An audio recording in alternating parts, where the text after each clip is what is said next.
시장에서 시작하겠습니다. 저 예비후보, 새누리당 예비후보 권석창은 약 25년간의 공직을 재직하면서 지역개발을 위한 많은 경험을 쌓았습니다. 국가철도망 계획 수립에 참여해 간선철도의 고속화 계획 수립을 직접 주도한 바 있으며 충북선 고속화 사업도 추진하였습니다.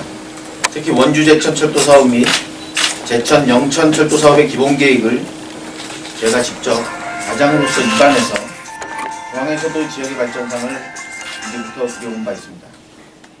그리고 국토교통부 자동차 정책기획단장으로 있을 때는 자동차 소비자를 위해 자동차 리콜 제도를 강화하고 각종 외압에도 불구하고 현대자동차 산타페 연비 과장 결정을 내려서 약 600억 원의 보상금을 치르도록 제가 유도한 바 있습니다.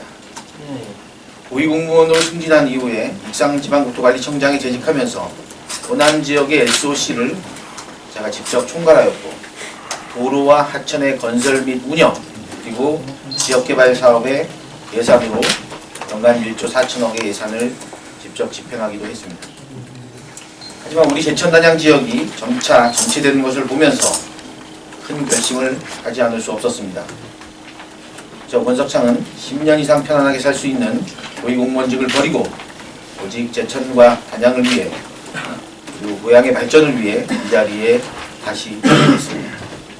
저 권석창 제천단양 국회의원 예비후보로서 제천과 단양을 찾아다니며 많은 분을 만났습니다. 가장 많이 해주시던 말씀이 우리 지역이 예전보다 너무 살기 어려워졌다.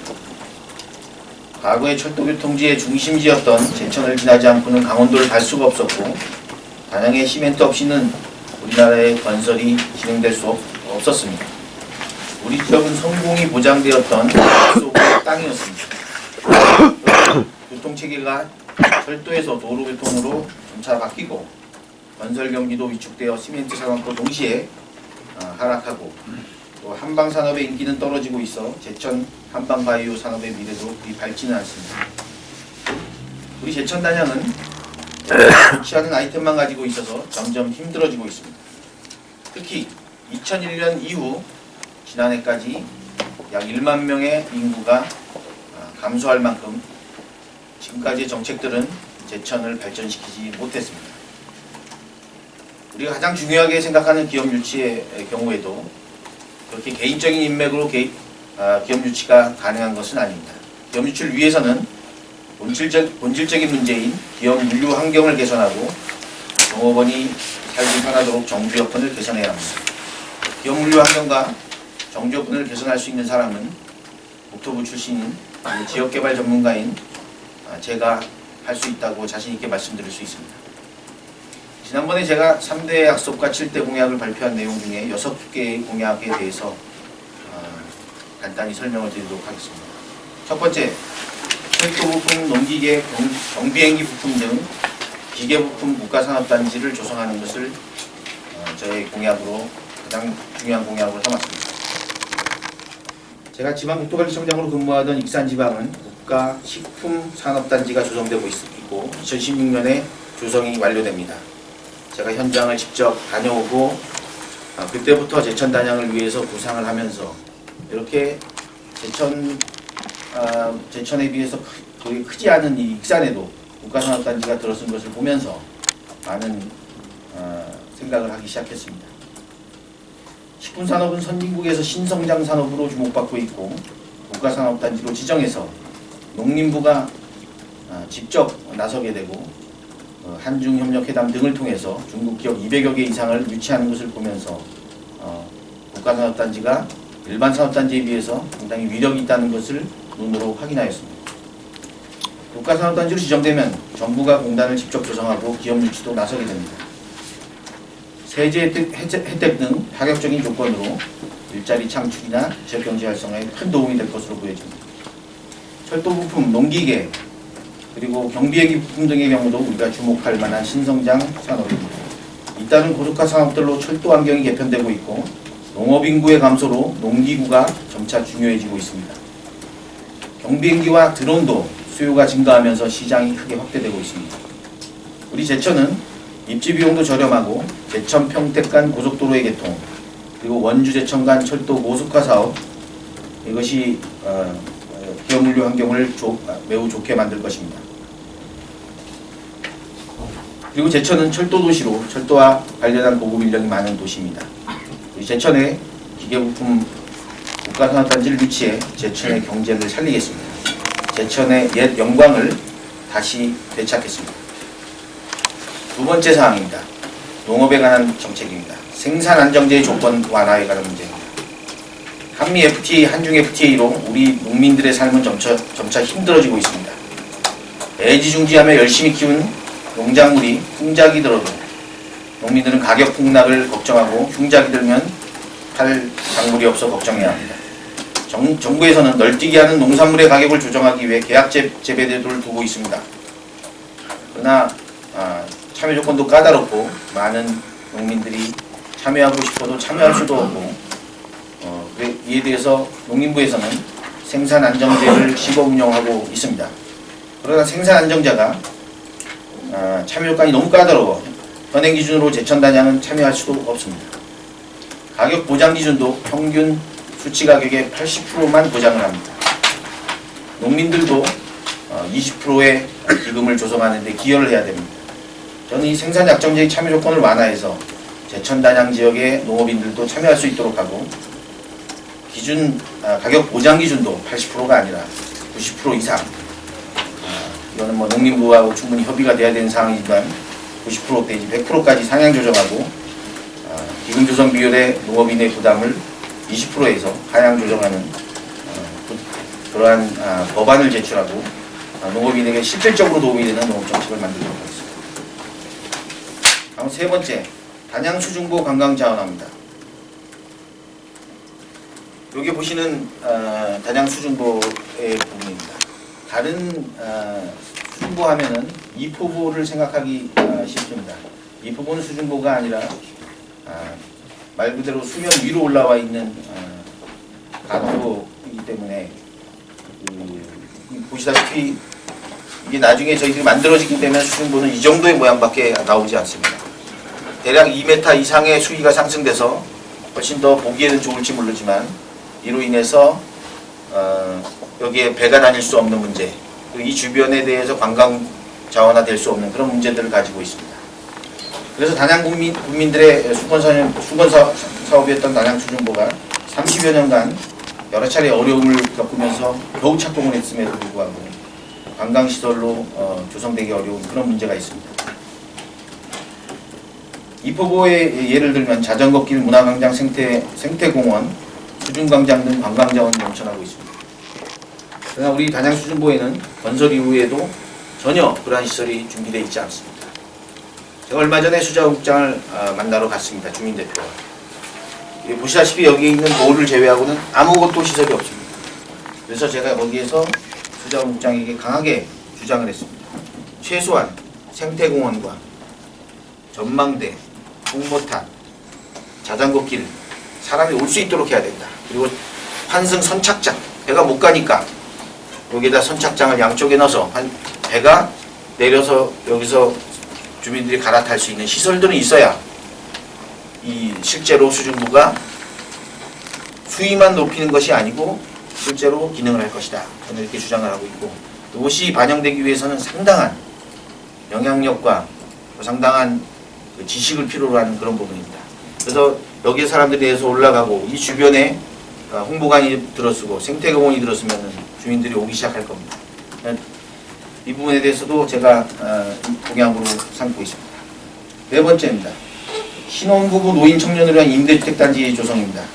제천의 아파트 평균 매매가는 2014년 기준으로 평당 374만 원입니다. 이제 인생을 막 출발하는 신혼부부나 청년에게 큰 부담이 되고 있습니다.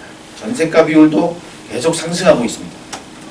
일자리 창출을 위해서는 기업 유치도 중요하겠지만 기업 유치와 더불어 일자리를 찾는 인력이 쉽게 머물 수 있는 정주 여건이 마련돼야 됩니다.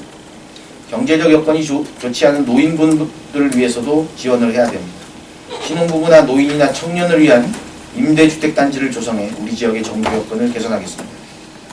이 부분은 이미 국토부의 담당 국장하고 기초적인 얘기를 이미 한 바가 있습니다. 소위 임대주택 단지 중에 대표적인 형태가 국가가 직접 지원하는 행복주택이라는 것이 있고 LH가 조성하고 있는 두 종류의 임대주택이 있습니다. 행복주택 단지를 제천에 유치를 하겠다. 이것이 저의 중요한 공약 중에 하나입니다. 다섯 번째입니다. 제천 단양 간 자동차 전용도로의 건설입니다. 제천에서 단양까지는 기존 도로인 5호선은 시멘트 공장이라는 지역산업의 특성 때문에 4대 중 1대가 화물차입니다. 대형 교통사고가 상존하고 있습니다. 도로 시설이 낙후되어 안전을 위해서도 개선이 필요한 사항입니다. 저는 기존 도로에서 교차로를 개선하고 대형 교통사고가 발생할 수 있는 위험 구간에 우회의 도로를 신설하겠습니다. 제천 단양 간 자동차 전용도로가 신설될 경우 두 도시 간 소요 시간은 20분으로 단축될 것으로 보여집니다. 보시다시피 이 지역에서 매포로 들어가서 우회하는 이 도로에서 단양으로 직진을 하고 매포 주민들 매포를 항상 거쳐가지고 지금 돌아오게 되는 이 도로에 대해서 이 지역이 굉장히 위험하게 굴곡이 많은 그런 도로입니다. 물론 매포 주민들은 제천 사람들이 여기를 거쳐서 가기를 원할 수도 있습니다. 일부에서는. 그러나 이 도로를 폐쇄하는 것이 아니고 이 부분은 지방도로 전환하거나 이 도로를 계속 활용할 것이기 때문에 매포 주민들의 약간의 불만들은 우리가 어느 정도는 이해를 해야 될 것 같고요. 여기서 빠른 속도로 단양에 접근할 수 있어야 제천 단양이 통합 발전할 수 있다. 저는 이렇게 보고 있습니다. 전국의 어느 도시든지 그것도 지역구가 같은 제천과 단양 한 지역구인데 생활권이 같습니다. 그럼에도 불구하고 이렇게 꾸불꾸불한 도로로 되어 있는 도시는 여기밖에 없습니다. 전국에. 제가 도로 현장을 100군데 이상을 돌아다니면서 현장을 직접 가본 경험으로 말씀드립니다. 전주와 군산과 익산, 뭐 익산이나 군산이나 제천에 비해서 크게 차이 없는 도시들인데 거기는 다 전용도로가 있습니다. 전주서부터 익산까지 30분, 익산서부터 군산까지 20분. 그렇게 갈 수 있는 도로인데 이런 도로로 가고 있으니까 저희가 아시다시피 단양까지 들어가는데 40분에서 50분 정도가 걸립니다.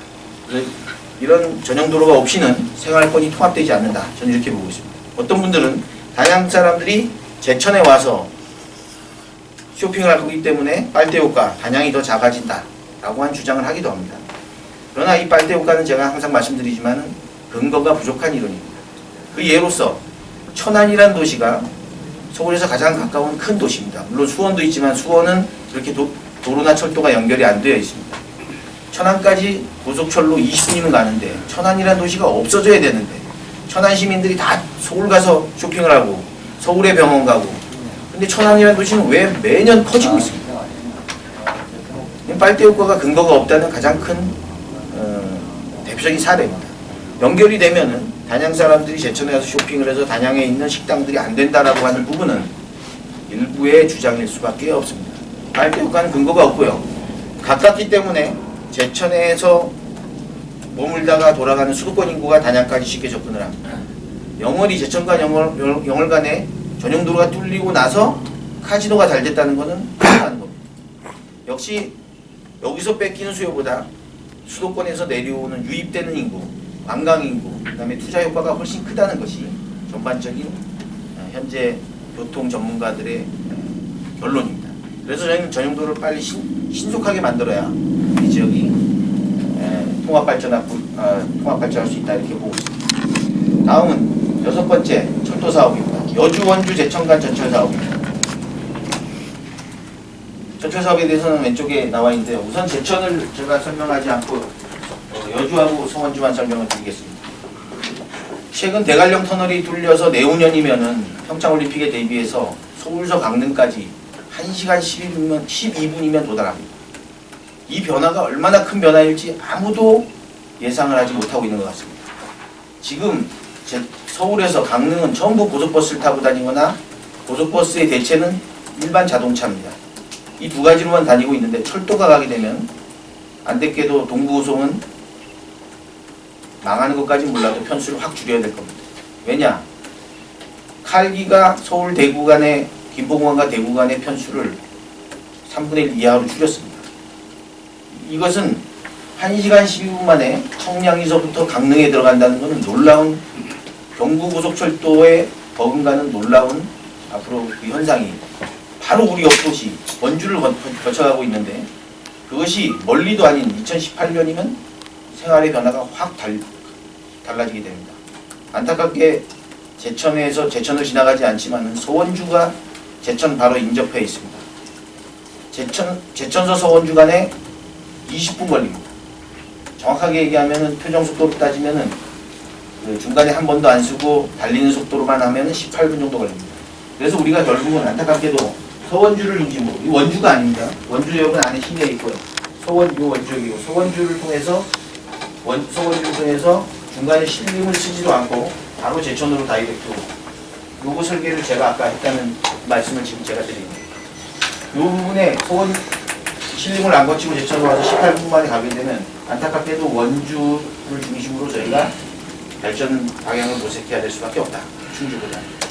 이 차기의 광역 치고 습격될 수 있는 가장 큰 미래의 도시가 원주라고 합니다. 이 부분은 뭐 일반적으로 언론에서 다루는 내용이기 때문에 과연 지금 겨우 33만이 100만까지 갈 수 있을지는 저도 모르겠습니다만은 가능성은 있다고 보여집니다. 시간이 얼마나 걸릴지 몰라도 100만 이하의 광역시도 있습니다만은 광주도 있고 있습니다만은 어쨌든 이 도시와 제천과의 연계 발전은 바로 철도 18분 만에 가는 그것이 완성이 굉장히 중요하다고 보여집니다.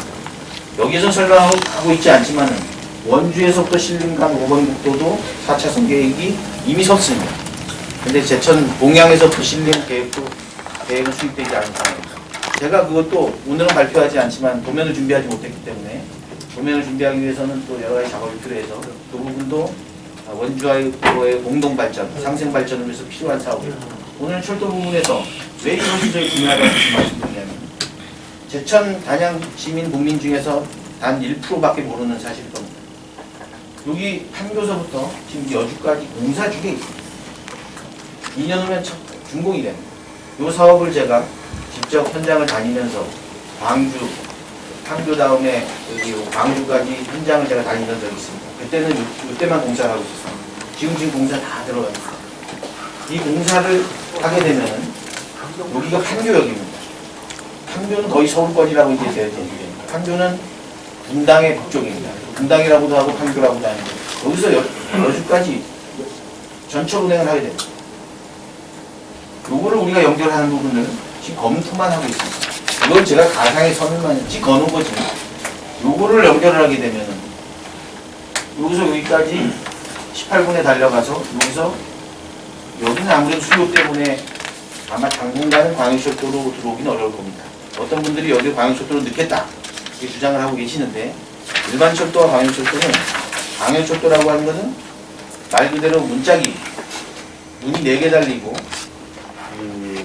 쉽게 얘기해서 고상호물 다니는 전철이라고 하는 것이고 일반 철도는 계단이 있는 저상호물 얘기하는 건데 고상호물 설치를 했습니다. 누가?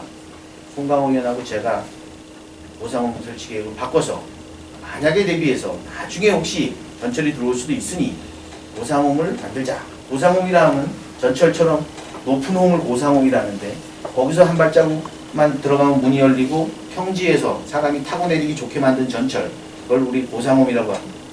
고상홈 시설은 해놨습니다. 그러나 얼마나 제천이 크느냐에 따라서 전철이 들어오냐 마냐가 결정될 겁니다. 그러나 여기에서 여기까지 일반 철도로 바꿔서 가면은 말 그대로 전철이라는 이름이 붙기 위해서는 10분에 하나씩 5분에 하나씩 다녀야 됩니다. 그걸 타고 바로 분당에 들어갈 수가 있습니다. 지금까지는 이걸 통해서 다 청량리만 갔습니다. 제천 사람들이 있다. 그래서 청량리 중량구에 많이 모여 살았어요. 동대문구, 정동시장 주변에. 우스갯소리입니다. 땅값이 많이 안 올라가지고 저기 대전 전라남도 전라북도에서 올라온 사람은 올라가다가 서울에 못 미쳐서 수원에 들러가지고 거기서 정착을 해서 청촌에 들러서 정착을 했더니 다 땅값이 많이 올라갑니다. 청량 쪽이 압수된 지역에 우리 정착할 수밖에 없었습니다. 그것이 중앙선 때문에 그렇습니다. 자, 우리 이제는 분당으로 연결되는 선으로 바로 가자. 어떻게? 이걸 통해. 이게 보이는 광주에서 수서까지 연결선을 반드시 만들겠습니다. 강남으로 진입할 수 있습니다. 수서는 강남의 가장 남쪽입니다. 여기를 연결선을 아이디어 수준에서만 나오고 있지만 제가 해내겠습니다. 이것과 이걸 해내면 대천은 수도권의 남부하고 바로 연결되는 놀라운 지역발전의 큰 획기적인 선을 긋게 되는데 그 변화는 2018년 이후에 이미 나타나게 될 겁니다. 원주제천이 만들어지고 이것이 만들어지면 많은 사람들이 제천을 통해서 서원주를 통해서 강릉으로 들어가는 그런 오송이나 조치원에서 어떻게 하겠습니까? 이쪽으로 와서 일로 가서 갈아타고. 그래서 이 부분도 제가 공약사업으로 넣습니다. 일단 기본적으로 요 노선이 이제 만들어지기 전까지 2018년 이후에 일단 이것이 만들어지면 청량까지 1시간에 들어갈 수 있습니다. 저부터도 동부고속 안 타고 이거 탈 생각입니다. 1시간에 들어가면 다만 청량이기 때문에 저희 집이 방배돼서 도시 내 접근교통이 또 1시간 걸린다는 문제점은 있습니다만 강북에 약속이 있으면 광화문에 약속이 있으면 당연히 1시간 타고 나가서 청량리에서 버스 타고 광화문까지 30분 이동하는 것이 빠르지. 동부고속 타고 내려가지고 또 강남고속터미널에서 광화문으로 가는 접근교통보다 훨씬 더 유리할 거고. 그리고 철도는 막히지는 않아요.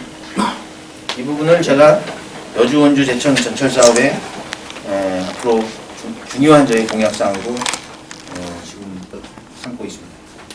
이상 6가지를 제가 공약사항을 발표를 했습니다.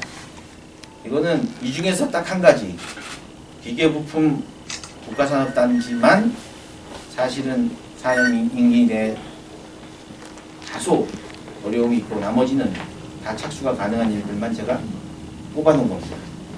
일공짜 공약이 아니라 제가 할 수 있는 일만 골라놓은 겁니다. 제가 한 번에 더 기회가 있다면 오늘 도면 준비가 안 돼 있어서 못한 부분이 하나 있는데 도시재생 사업이 앞으로 우리나라 국토정책에 큰 획을 그을 정책입니다. 내년부터 당장 3천억 이상을 투자해서 전국을 새롭게 도시 원도심이라고 하는데 원도심을 바꾸는 그런 사업이 금년도에 착수가 됩니다. 물론 설계비만 반영됐습니다만 설계비가 반영된 이후에 공사비가 반영이 될 겁니다. 이 부분에 대해서 국회에서는 이걸 서로 따기 위해서 엄청난 노력을 하고 있습니다. 이 도시재생 사업은 국토부가 직접 하는 사업으로 국토도시실장과 이 부분에 대해서 많은 논의를 제가 했습니다. 지금 이번에 계획되고 있는 중앙동, 남천동 이외에도 서구동이나 영천동이나 화산동이나 낙후된 도심 지역을 재생하여야만 도심에 사람들이 몰려들고 이 동네에 소위 지역 경제가 활성화되는 그런 좋은 기회가 될 것입니다. 기회가 된다면 도시재생 사업도 현재 제가 잘 준비해서 알기 쉽게 그리고 미래의 정책 방향, 국토부의 1차 간실과 2차 간실이 있다면 1차 간실의 가장 큰 중요한 정책 방향은 도시재생 사업입니다. 2차 간실은 여전히 SOC 사업입니다. 도로와 철도, 그리고 항공. 이 두 가지로 크게 나눠서 1차 간실과 2차 간실의 다 중요한 업무들을 제가 다 챙기고 해나갈 수 있을 거라고 생각을 합니다. 다음 기회에 제가 시간이 잡히면 도시재생 사업에 대해서도 충분한 설명을 해드리는 그런 계획입니다. 이상으로 저의 공약사항 발표를 마치겠습니다. 감사합니다.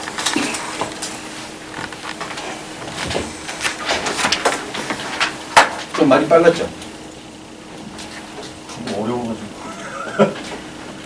혹시 공부를 좀 해야 될 것 같습니다. 아까 도시재생 사업을 연구를 하셨는데 사실 수년 동안 계속 진행이 되고 있는데 그중에서 사실 뭐 이제 시내 중심권이라든가 이런 쪽을 중심으로 해서 도시 재생 사업 진행이 되고 있는데 현재 가장 안타까운 부분 중에 하나가 교동이라든가 강제적인 그쪽에 병이나 흔히 말하는 방문 이 방문에 대해서는 굉장히 열악한 건데 혹시 중앙정부라는 게 정책적으로 보고 그런 방문에 대한 재생사업이라든가 이거는 추진되고 있는 거 현재로서는 원도심 개발하기 위해서 지금 예산이 좀 바빠가지고 현재는 사실은 외곽 쪽이라든가 이런 부분은 조금 아직은 좀 계획은 없습니다만 제가 보기에는 추정컨대 제가 뭐 책임 있는 자의 발언은 아닌가요.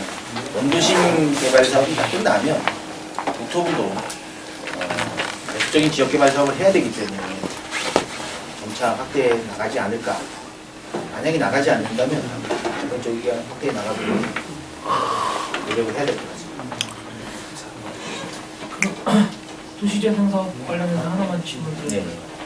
유튜브에 계셨으니까 그 내년까지 3,500억 원 정도 예산이 지원이 돼야 되는 상황인데요. 국토부에서 그 올해 지난해 그 국회에서 예산을 확보하려고 했을 때 60억밖에 확보를 못한 상황이잖아요. 설계비까지. 그러면 내년에 이게 3,500억 원 정도가 확보되는 게 가능할지 않을지 어느 정도 견해를 가지고 계십니까? 네, 그 모든 사업은 시작될 때 설계가 돼 있어야 공사비가 나오거든요. 그러다 보니까 이번에 반영된 사업은 설계만 해놓고 그만두는 사업은 국토부 사업은 없습니다. 왜냐하면 그 기재부하고의 협의 과정에서 설계비 소위 예산 확보 과정에서 저희들 전문 용어로 점을 찍는다고 하는데 일반 지자체 사업과 달리 설계를 하게 되면 반드시 공사로 연결이 되는데 그 설계하는 과정에서 얼마가 들어갈 것이다가 추정치가 나오는데 저희들이 일괄적으로 대략 200억 정도 한 사업당 얘기해 놨는데 어떤 데는 250억이 나올 수도 있고 어떤 데 150억이 나올 수도 있습니다. 그런데 설계만 하고 중단하는 일은 없기 때문에 그건 3천억이 다 투자가 되는 거는 거의 확실한 얘기고요. 다만 설계하는 과정에서 일부 지자체에서는 30개가 넘는 지역을 만들어 놨는데 일부에서는 민원 때문에 설계가 진행되지 않는 경우가 있습니다. 또는 설계가 2년에 거쳐서 진행되는 경우가 있습니다. 그런 지역 때문에 예산 편성의 규모가 축소될 수는 있어도 예정대로 설계가 되면 그 설계비만큼 당연히 반영이 되도록 그렇게 되어 있습니다. 그러니까 내년도에 3,500억 원 정도까지 투입되는 건 기재부하고 얘기가 있다라는 얘기인 그렇습니다. 것이네요. 예. 제가 좀 아까 이제 설명 잘 몰라서는데 여기 이제 그 중앙에서 이제 서원도 그래서 이제 제천구는 뭐 이제 앞으로 도속화 된다니까 이제 기다리면 될 것 같고요. 여기 여주에서 이제 분당으로 가는 강남으로 가는 거는 지금 서울간에 여기 이제 전철로 연결이 앞으로 되겠다고 하시는 건가요? 여기서 여기까지는 일반 철도. 아니 이제 서원에서 여주. 이거는 지금 계획이 아직 없기 때문에 이걸 전철로 하느냐 일반 철도로 하느냐는 요것이 그 방역철도다 보니까 요것도 이걸로 연결되는 것은 당연하다고 보이는 거예요. 이건 그게 이제 이루어져야지 제천에서부터 가는 게 이제 가능합니다. 그래서 요걸 제가 연결시키는 사업을 하겠다. 그거는 이제 원주 쪽에서도 상당히 또 찬성을 할 텐데. 그렇습니다. 이쪽 지자체가 다 여기서부터 뭐 심지어는 뭐 행성이나 이런 데까지 다 찬성할 것으로 보여지고요. 또 하나 참고적으로 기술적인 얘기인데 철도의 모양은 광역철도나 일반 철도나 똑같습니다. 역의 형태만 다른 거고 열차의 형태만 다른 거고 그렇기 때문에 지금 현재 이 노선을 깔고 있는 이런 부분은 역의 형태가 아닌 일반 철도의 모양은 똑같습니다. 그러면 이게 이제 충주 연결되는 그거죠? 평균은 여기서부터 네. 달라집니다. 네. 여기서 충주로 내려가요. 그게 제가 단순철도과장 할 때 우리 윤진식 의원이 하도 닥달을 해서 해주긴 해줬는데 단선으로 해주는 그것도 제가 해줬습니다. 그쪽에서 서로 싸우고. 예. 그래서 제가 단선으로 수요 때문에 단선으로밖에 못 해주겠다. 요즘은 단선도 그렇게 나쁘진 않습니다. 단선이 옛날 단선이 아니라 중간에 역에서 교행할 수 있도록 충분히. 그럼 저 서원주는 어디쯤 되는 건가요? 여기입니다. 여기가 그 원주가 여기고 서원주. 거기가 동이나 뭐 따지면 알지. 동은 문망에서 조금 역하니까 뭐 동은 제가 행정구역상 서원주 치면 서원주역 하면 나옵니다. 동은 제가 잊어버렸습니다. 이 부분의 위치 부분이라든가 이런 부분들을 제가 직접 참여를 했었습니다.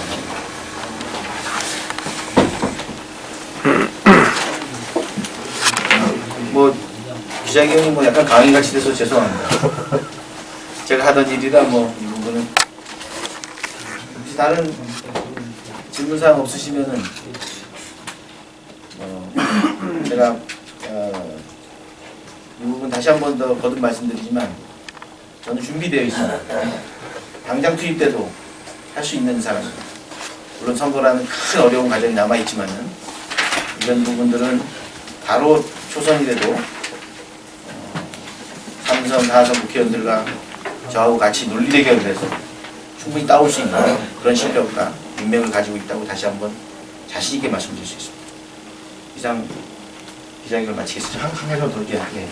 다른 후보님들은 그 민간 기업체라든지 이제 많이 유치한다 이런 얘기를 많이 하시는데 지금 예비후보께서는 공직에 오래 계셔서 이렇게 그 전문 분야로 좀 말씀하시잖아요. 근데 그 공직에 한 뭐 20년, 30년 정도 되시면 민간 분야도 이렇게 뭐 이렇게 끌어올 만한 그런 건 없으십니까? 제가 개인적으로 아는 인맥 아까 저는 인맥이 제가 많다면 더 많고요. 그렇지만 그 개인 인맥을 통해서 끌어오는 게 불가능하다는 얘기지. 그걸 안 하겠다는 건 아닙니다. 제가 지금 사실 추진하고 있는 것도 몇 개 있습니다. 모 회사의 그 CEO와 다음 주에 누구 미팅을 하나 하게 되는데 그게 그 사람이 진짜 하겠다라고 해서 개발팀장이 내려와서 어느 정도 자기 회사 내부에 그 제천에 뭐 예를 들어서 단위가 최소 단위가 200억 이상의 투자가 있다 그러면 제가 그때는 발표할 겁니다. 그런데 그냥 발표 안 합니다. 내부 문건 가지고 자기들이 투자 계획이 있는 그리고 제가 컨택하는 회사는 현재도 매출액을 4천억 이상 올리는 그런 회사입니다. 앞으로 하겠다 회사가 아니고 그런 매출을 가지고 있는 회사만 컨택을 하고 있습니다. 그거는 함부로 얘기하기가 저 회사 이름을 말씀 안 드리는데 다음 주에 전 미팅을 합니다. 미팅 계획도 기자분들한테 설명 안 합니다. 왜냐하면 그거는 저희 양심상 선거를 위해서 그렇게 하고 싶지 않습니다. 네, 어느 정도 얘기가 돼서 혹시 뭐 2월, 3월이라도 그분이 내부 결제로 투자하겠다 결정이 되면 저는 그때는 당연히 그 사람과 함께 서서 뭐 CEO니까 회사 이름 제가 말씀 안 드리지만 현재 4천억 이상의 매출을 올리고 있는 회사 대표와 다음 주에 미팅이 있습니다. 이상 기자회견 마치겠습니다. 감사합니다.